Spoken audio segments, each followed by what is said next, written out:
right, it's Monday on Daily Delivery. Michael Rand here. Patrick Reusse joins me as well. Hey, Patrick, it was starting to feel like one of those weekends in Minnesota sports. You had the Gophers football team losing to Illinois and getting really badly outplayed in the process. You had the Wild giving up 7 goals again. In their second loss of the year to start the season, both of those at home, by the way. And the Vikings come out Sunday and they're flat. It just looks like one of those games where they've got everything to gain going into the bye, but they're just going to blow it against this third string quarterback. But they find a way to win again despite getting outgained like 2-1, despite giving up. They only got like 11 first downs in the whole game against the Dolphins, but they win 24-16. They're 5-1. I think we've kind of carried this theme throughout the season, but we'll get to a lot of these other teams and sports in a little bit, but we got to talk Vikings at the jump, and they just keep. It's kind of like it's not the same game over and over again because they're doing it in different ways, but they haven't played a great game since Green Bay. They haven't played a great half since Green Bay. The whole game against Green Bay wasn't great, and that was the first game of the year. And we're maybe finding out that Green Bay is not all that good. So what do we make of a 5-1 team at the bye that hasn't played all that great? I think that the one thing you can take away that's really positive is their defense finally showed up and won a game. They just kicked the living crap out of poor worthless Teddy, who looks like a statue now.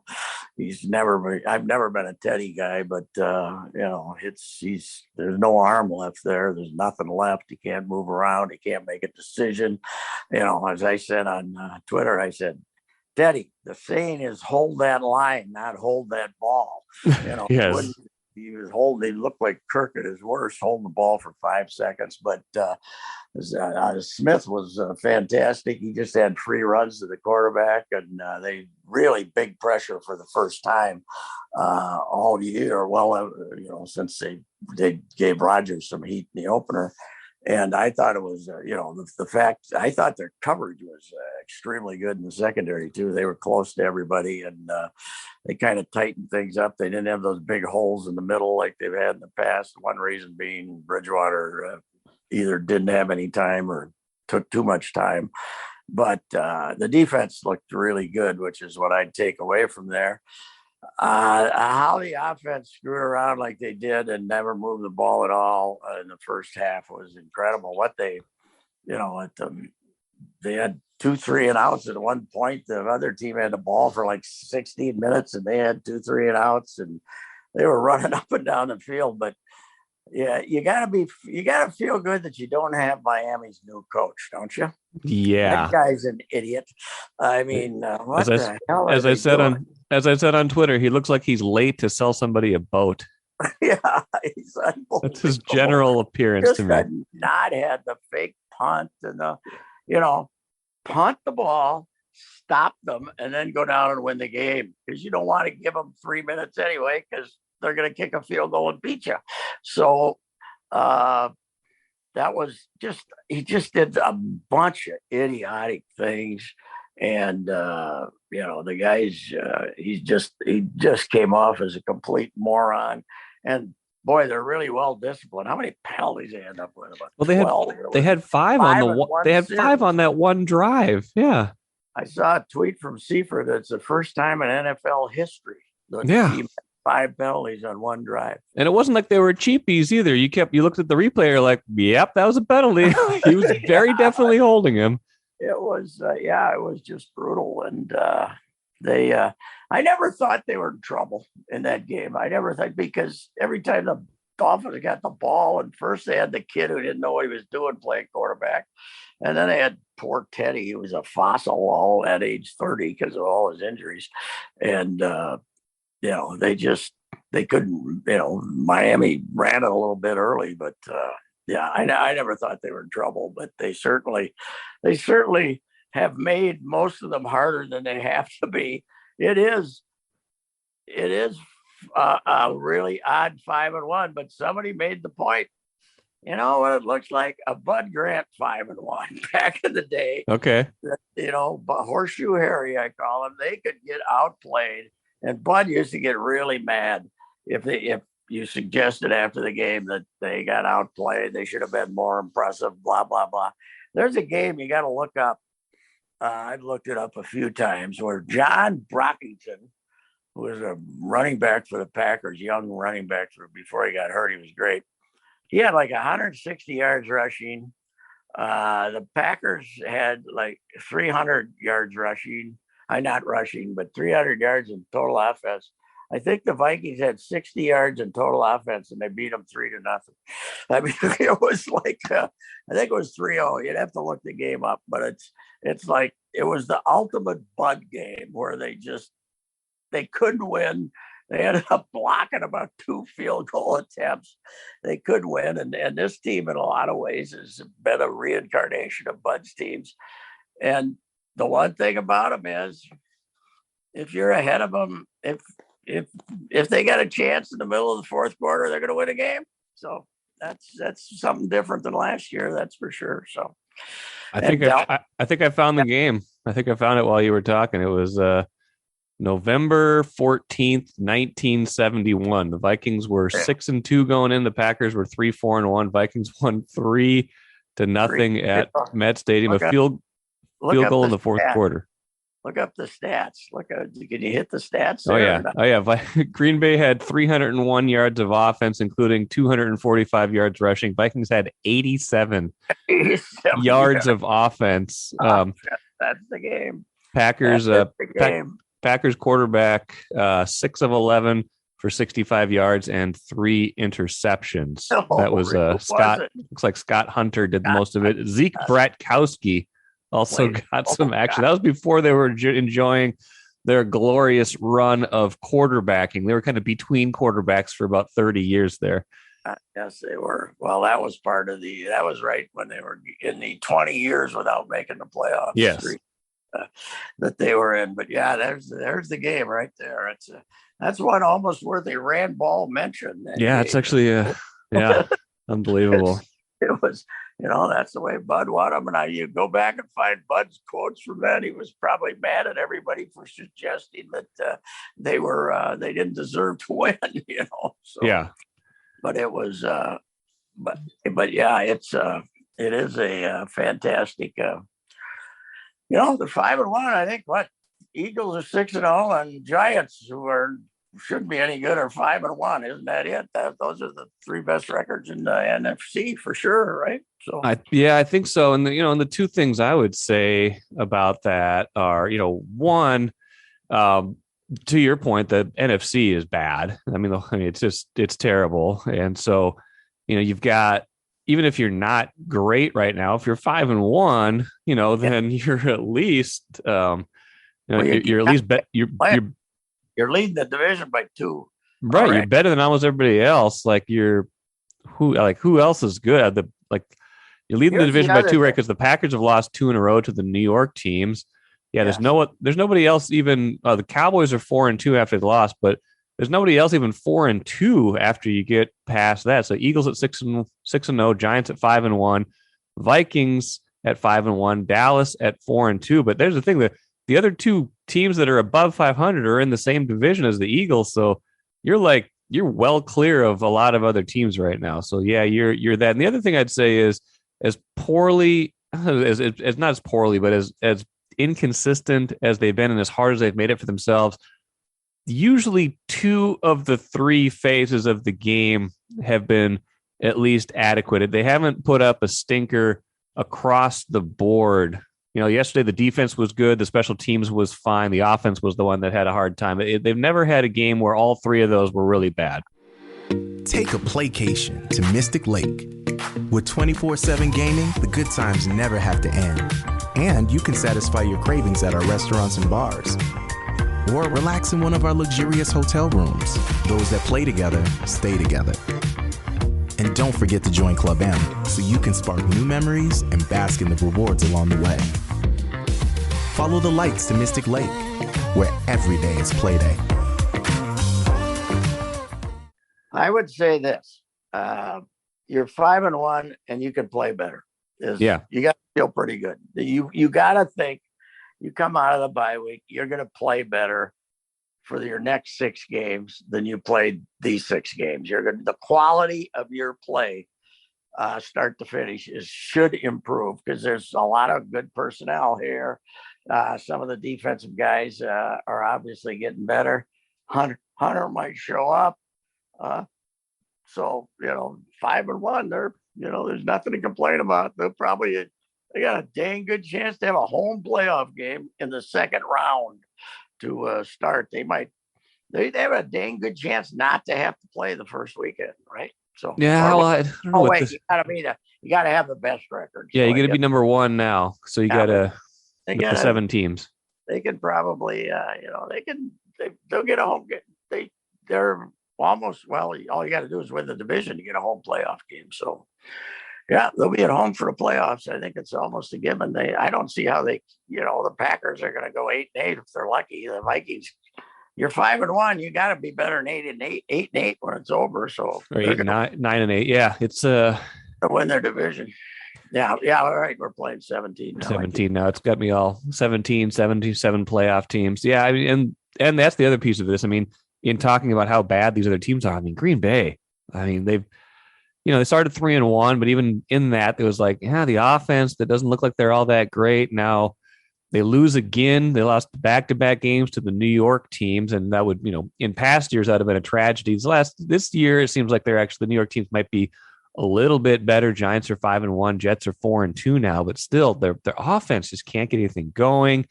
Rodgers seems frustrated. Looks like Cobb got hurt a little bit Sunday, his ankle. I don't know how much he's going to play in the next few weeks. So you got that. Yeah, I mean, I thought they were pretty good still coming into this season, but Rodgers' body language all year has just been of a guy that knows that this team maybe isn't terrible, but isn't that good. Here's the other thing about the Packers. Not only this year, but always for years, their special teams stink. They're, they got god awful special teams. They give up returns. Yesterday they had a block punt and a blocked field goal yesterday too. And they stink. Special teams. I don't think they spend any time on it over there or something. Their special teams are awful. And I think the Vikings are, special teams this year have been pretty good, except for Joseph likes to miss an extra point every once in a while. So what's with that? By the way, he's missed 6. He's missed 6 kicks this year. He's the 4 field goals he's missed were all 50 plus, but he needs them staring at him, knowing that he's on double secret probation at all times. He needs the pressure, apparently. He doesn't need that slap on the back. He needs the proverbial kick in the arse, right? Yeah. He was leading the league in missed kicks coming into this game, and then he missed another one. So that's, they've gotten away with a few things. Let's say that. Yes, they have. But, yeah, I mean, it's, they get everybody in the division once more. They're going to go 2-1 at least against those guys. And then you look at the schedule, it's not a grinder because there's nothing really. I mean, 12-4 is very possible. 12-5. Yeah, I think they could. I mean, yeah, they can win. 12-5. Yeah, I keep forgetting. It's going to be hard not to win 10 at this point, at least. But we'll see coming out of the bye. I think they've got Arizona and Washington before they've got to go to Buffalo. Arizona and Washington certainly beatable teams. Arizona's here, Washington on the road, but that feels like those are winnable games. Buffalo's going to be hard. I don't think they're at that level. I think Buffalo's probably the other. Buffalo and Philadelphia probably the best 2 teams we've seen so far this year, maybe. But yeah, the path looks pretty good. Mentioned Washington. I think one of the great accomplishments in the history of Bears ineptitude was losing to the on Thursday night. They are awful. Was it 12-7 too? Like these Thursday night games have been. And Al Michaels almost walked out of the booth and called it career. He said, "Oh man," he was basically. The fourth quarter was him bashing both teams. Saying, "I'm terrible at this. Because they've had, what, 2 straight Thursday terrible clunkers, right? Yeah, because the one before that was, I think, Colts Broncos. That was like 12-9. They hadn't had a touchdown for like 100 minutes of Thursday night action. Yeah, Al was unbelievable, and the commies are terrible. Yes. So, wow. Yeah. It was horrible, but anyway, yeah, 5-1, nothing to complain about. I thought the Gophers might escape in similar fashion Saturday. They were getting badly outplayed, but they were up, 14-13 early in the second half, and Illinois was just better. I don't know what's going on here. If the 4-0 was just too inflated by the inferior competition, if they've just played poorly the last 2 weeks, but or maybe you jinxed them when you got on board. Hey, I beat Michigan State though when I got on board. You did. And then they went into tank. But physically, they're getting manhandled. I mean, yes. Purdue gave up 10 points to the Gophers and 37 to Nebraska. Yes. So you got some problems. I mean, they were thinking that they replaced their offensive line. I mean, with Schmitz is the center, but the other 4 guys were new, and they were thinking how good their offensive line got. But the 2 weeks in a row, they hadn't moved anybody, and God, they're passing. When Morgan got hurt, he was 4 out of 12 for 21 yards. Yeah. Well, what the hell is that? I mean, they were, they let the referees let the Illinois and the Gophers too be physical with the receivers, and the Gophers had no chance to complete a pass. But the Illinois guy got right on top of their receivers, and those guys didn't have a yard of separation the whole game. It was brutal. What a butt kick, and the yards were 472 to 180 or something. Yeah. What? That is, 26-14. It should have been 56-14. Yeah, it was more lopsided than the score for sure. 9-0, Mr. Bielema is against, I think, 4 different coaches. Unbelievable. Clay's might have had. I don't think Clay's had a game against them, but he beat the Kill Clay's operation twice, and he beat the Brewster operation 5 times. No, beat Mason once, Brewster 4 times, and then he beat Gill and Clay's, and now he's beating this guy twice. So 4 different regimes. I don't know. Yeah. Amazing.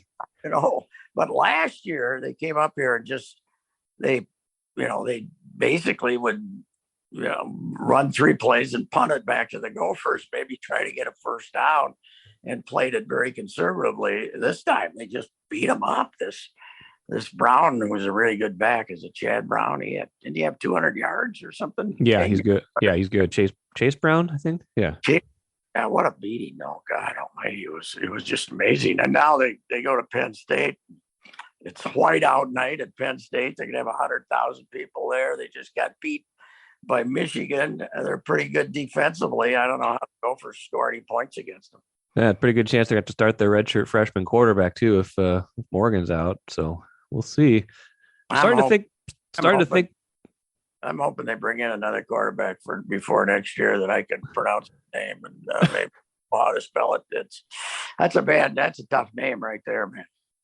Starting to think the key to the offense, Patrick, might have been not so much Tanner Morgan or even Kirk Shiraka. It might have been Rashad Bateman and Tyler Johnson in 2019. Right. Yeah, that's true. It is amazing that they haven't recruited another quarterback. Yes. Morgan, the way he played last year should have been invited not to come back. They should have told him not to come back, but they wanted him back. Which tells you what they thought of what they had waiting to play quarterback. I mean, if they had anybody waiting to play quarterback that they liked, I don't think they would have let him come back. Do you? Yeah, I mean, I don't know if they can tell him not to, but they could have told him you're not going to be you're going to have to. This is going to be an open competition, or you might not be the starter, and that might have dissuaded him. Yeah, for sure. They had a couple of guys transfer because of it too, but I don't think they thought Annex did or the other kid were the replacements for him. So I don't know. They were recruiting. I mean, even those of us on the Fleck bandwagon, 55th nationally and 14th in the Big Ten in recruiting last year. Yeah. Right now they're 51st and 10th in the Big Ten. And he signs all these guys in the middle of the summer, and we're saying we're number 6 in recruiting nationally. We're number 8 in recruiting nationally, and then everybody else starts signing their players, and right now they're 51st in the country. And that's behind where Clay's and Kill were, like in the mid 40s usually. So what happened here? I mean, 3 years ago, he was like 32nd or something. Yeah. Like, what happened? I don't get it. Maybe they're working the portal harder. Maybe they need the good old days of Tim Brewster's recruiting. I don't know. I mean, he had two pretty good recruiting years. I know.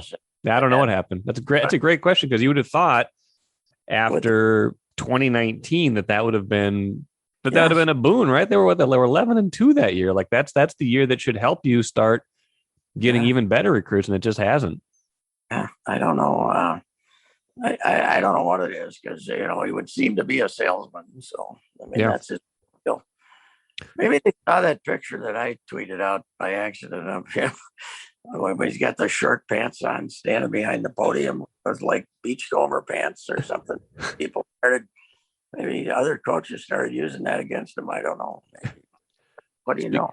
Speaking of recruiting, Patrick, one coach who gets a lot of the top players in the country at the U, Hugh McCutcheon, surprise story on Sunday. He is stepping away from coaching that team after the 2022 season. So not too long from now, a couple of months away from the end of that season, if that. That's a pretty big deal. That's a program that's got a lot of momentum, a program that's been awfully good for an awfully long time, extending back to obviously Mike Hebert before Hugh McCutcheon. But what'd you make of that? Just a guy who's ready to do something different. He's obviously got varied interest. Anytime you talk to him, it veers away from volleyball sometimes pretty quick, just because he's such a interesting person. But you were telling me he's only 53, so it's not a retirement per se.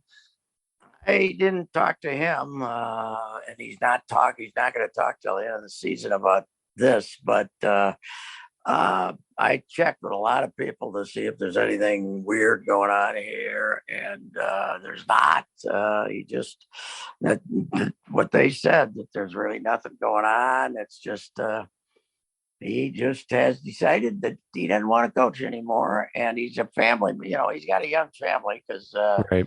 Liz the Wiz, his wife, is considerably younger than him, and they got, I think, a sophomore and an 8th grader, and I think that's what Jeff Day told me. And maybe just the kids are getting to the end of high school. Maybe he wants to watch them play athletics, and I don't know what it is. But one thing occurred to me today is people are saying, "Why now? Why now?" I think the why now is, last year, if you look it up, they signed all their recruits on November 10th, right? That's the signing date is November 9th. And I think he's a kind of an ethical guy, that now he could recall all the recruits and tell them, and then when people asked him about the recruiting class he signed or didn't sign, he would have had to talk about it and right. all these comments. I think it's got something to do with the signing date. November 9th is the signing date, and I think he wants to be straightforward. He's not the kind of guy that wants anybody to say, "Well, I signed with him and then the coach left." Right. Right. So that makes sense. That's just my guess. But I admire the hell out of him, because I think he's the perfect coach, in the sense that he's very instructive. I've stood out there for a couple of practices and watch. He doesn't scream at people, but he goes over there and tells them what they're doing wrong in a calm voice. And he, when he coaches on the sideline, he's not up yelling at the officials or doing anything like that. I mean, they don't let you get away with that much in volleyball. But what amazes me is, big tall guy, he sits on that chair. What they can play to 25, and he might only get up off that chair during the timeouts. Well, when he stands up a chair during the act, right after a point, he has something to say. He isn't Right. He isn't up there clapping his hands or anything. He's up there coaching, and he just, to me, the demeanor is fantastic. And Vicky Swenson, I saw had some quotes in Day's piece today in the Star Tribune that what she'll always remember about him is when Samantha was done, forget all the honors and everything, but the way she was treated by him, the respect with which she was treated as a human being. And I think that's his deal. He's a very, the only time I've seen him mad was when they lost that match to Oregon in the third round when the Final Four was here. Yep. And they thought they had it won in the fourth set. Yep. And they did a review, and they called a very shaky touch, and then Oregon won that, and then the team really went flat the next one, and he was hot after that about that decision and about the emotion of the moment and what a big match it was. But beyond that, now I'm only over there about 2-3 times a year, but they're around him 3-4 times a year maybe, and so I'm not like the Hugh McCutcheon expert, but you don't see him mad. He's very thoughtful after defeat and wins, and doesn't jump up and down and celebrate. No. Perfect college coach. He's just he treats everyone with respect, and he's smart, and he wants them, and they're legitimate 3.8s because they're taking stuff, Yes. Botany, and they're in the medicine and the business school and stuff. They're not taking classes to just get through. They get bright, talented players who are, and he's doing everything he can do to help them become great players and great people. Yeah, so. I'm sure they'll. It's with the program that's had that much success in a state with such great volleyball talent, I'm sure they will find a very good replacement, but hard to replace exactly what he brings to the table. You're right. I mean, it's just been I remember when he got here, it was about 10 years ago, right? When it was coached in the 2000, when were was it the 2012 games? And then Olympics, was that in 2012? I think it was 2012. And then he came here right after that. And he actually started coaching in like September, right? I waited about 2 weeks and then started coaching. Right. Yeah. He came here then. So it's 10 years, I guess. So. It's been pretty impressive, run. And I heard some people saying I saw some of our idiot commenters say, well, the volleyball program was nothing when he got here. Well, that's not true. Plenty when they got here, because Hebert was 3 or 4 Final Fours too, right? At least 3. Yeah. And a championship match. And, it's now been going on for 20 years over there, and they just got to make the right hire. Yep. I wouldn't be surprised if they, and I'm not saying this is 100%, but I wouldn't be surprised if they try to hire one of the finest women coaches in the country. I wouldn't be surprised if they go that route. Yeah, no, that wouldn't be surprising to me as well. We got about maybe 10 minutes left, Patrick. Let's talk Wild for a little bit, because we usually record on Monday mornings. No games in progress, but strangely enough, even while we were recording Monday morning, the Wild's given up 2 more goals. It's a regret to inform everybody they're now down 2-0 in their next game already. Well, they got put off the ice twice. 14. Well, they gave up 14 goals in 2 games. Most of them by Fleury, and that's a problem, because Patrick, I was thinking about this when I went for a run yesterday. It's kind of when I do a lot of my best thinking was when I'm out for a walk or a run. I'm just thinking, man, he's certainly a future Hall of Famer, But we've seen it here before where, I mean, he wasn't even necessarily great last year, but he was competent. And after he got here, he was fine. But the year before that, he was even better. And we've seen countless examples here, whether it's Brett Favre, Jim Tomei, however it is. Like when you are when you're at the end of a Hall of Fame career, it can go south quickly. And I'm not saying that's what happened. I'm not saying that's what's happening to Fleury after 2 games, but you got to be worried at a certain point when the guy, he's 37, almost 38. Like you don't want to be caught in the decline. And these 2 games did not make anybody optimistic about that. Well, they let him go.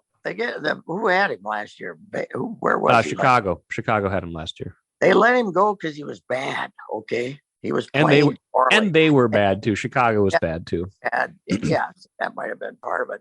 But listen, they had to hook him in the middle of the playoff series last year when this team, by the way, pretty much played terrible against St. Louis, right? They didn't really push them. They got beaten 5 games. Am I right? No, they got beaten 6. They got beaten 6. 6 games. They won 1. But he wasn't good. He wasn't that good in that series for you to tie your wagon to him. He didn't win you any games in that series, that's for sure. No. So I don't know. And they got the draft choice, right? It was the kid, Jesper Wallstedt.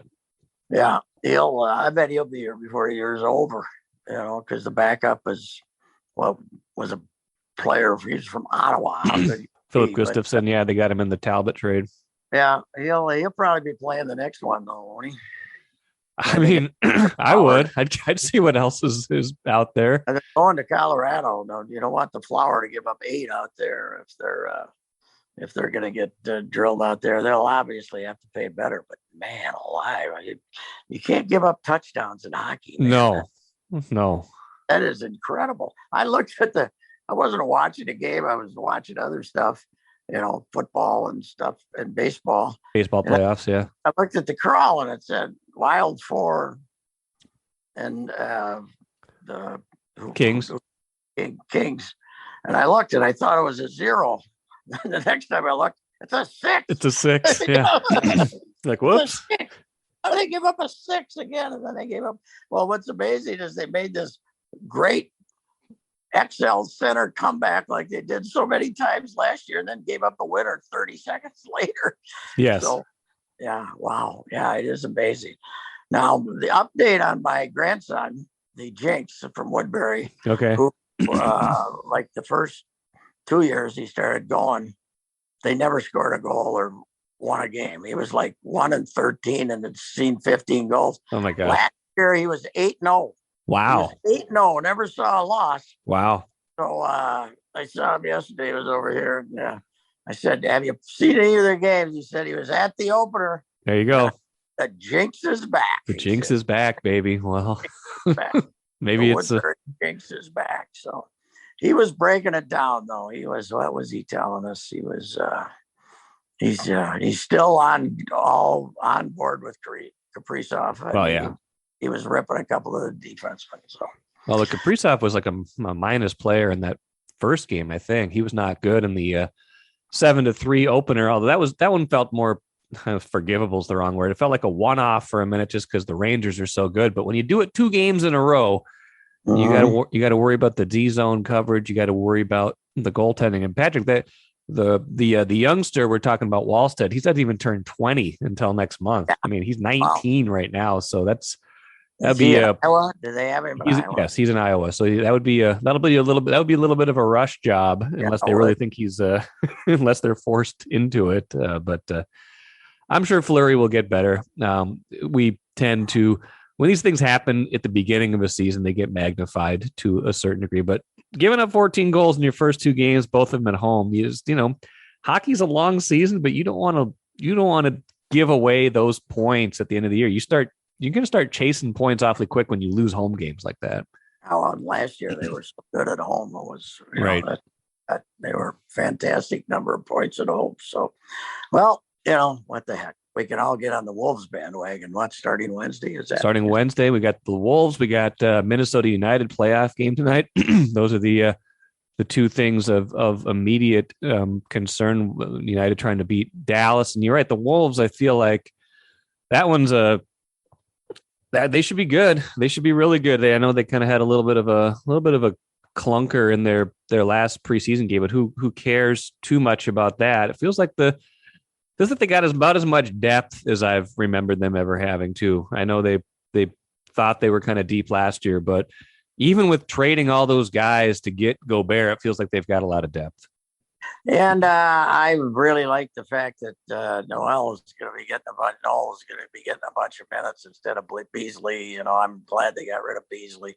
I like Jalen a lot offensively, and there's just that I was not a Pat Bev guy either. He drove right. He's just a hot dog. And he gave him some defensive intensity, but I think he's easily replaceable. I think the one assumption we're making, however, is that Gobert is really going to help D'Angelo. And right. Do we know that for sure? Or is D'Angelo going to be a 40%er as far as good games is concerned again? Is he going to be good less than half the time like he was last year? Because they really still got to rely on him to be the point guard, and he's not. What was the deal the other night? Was McLaughlin hurt, or did he not? Why did he not play any minutes at all? I'm not sure. I'm not sure. Maybe they wanted to give some extended run with different guys. I'm not sure. I think McLaughlin's okay. Okay.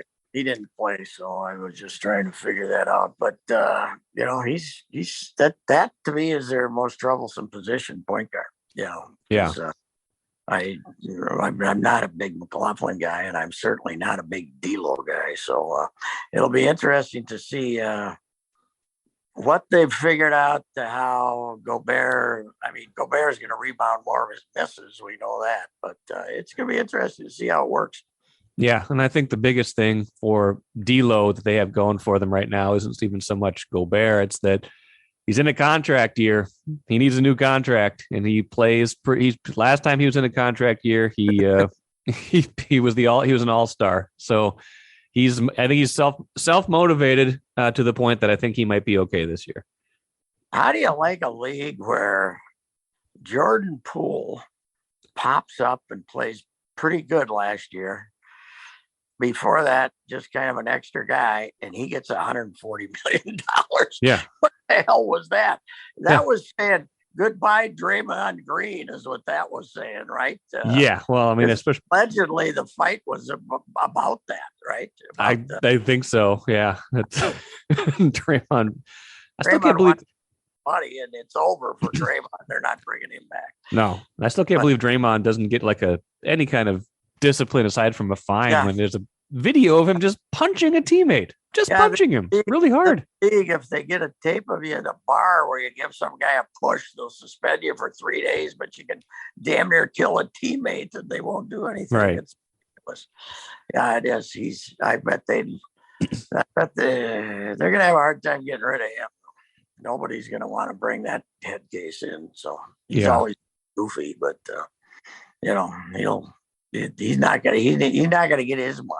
They just gave Wiggy a new deal too. They did, yeah, 4 for 109, I think. So he took less, huh? He took less, right? Yeah, Wiggy. he didn't get a max, and that's so. He wanted to stay. What's good for him? He got all his money last time, so he's still fairly well compensated too. He's not. He'll make it. He's going to make it. Yeah, I think the Wolves are going to be pretty good this year, though. I think I think the optimism is certainly warranted. You never know with this franchise. Anybody can look at the history and say something always happens, but I think they're more slump proof than they've been for a long time. It feels like they can withstand off nights, withstand a little minor injury here and there, and still have enough really good players to win a lot of games, especially with a lot of teams probably in tank mode this year. I think this is a 50-win team, at least maybe mid-50s when it's all said and done. And one last thing. Okay. I hope the big guy from California makes up his mind today. Go for recruit, because I'm so damn sick of hearing about him. I could throw up. We don't need 9 updates a day on whether this guy's coming here or not. No. If he was that good, Kansas would be buying him, not TCU. Okay. He's being bought by second-rate teams here. So if you're really good, you're going to get bought by Kentucky or Kansas or somebody like that, or North Carolina. So I'm sick of hearing about him, and I don't care if he comes here or not. Well, I don't want to make you sick, especially on your birthday. Happy That's birthday, right. Patrick Reusse. Enjoy the rest of your big special day, and everybody else do that as well. And we'll see you again next week. I got a hunch for you. When you're 77, it's not a special day. It's just another day. It's a day that I will say this. I'm way healthier than I deserve to be at age 77. That's for sure, considering my lifestyle, my former love of alcohol, and my current love of food. I shouldn't be feeling this good. So I'm glad you're feeling good, Patrick. Appreciate it.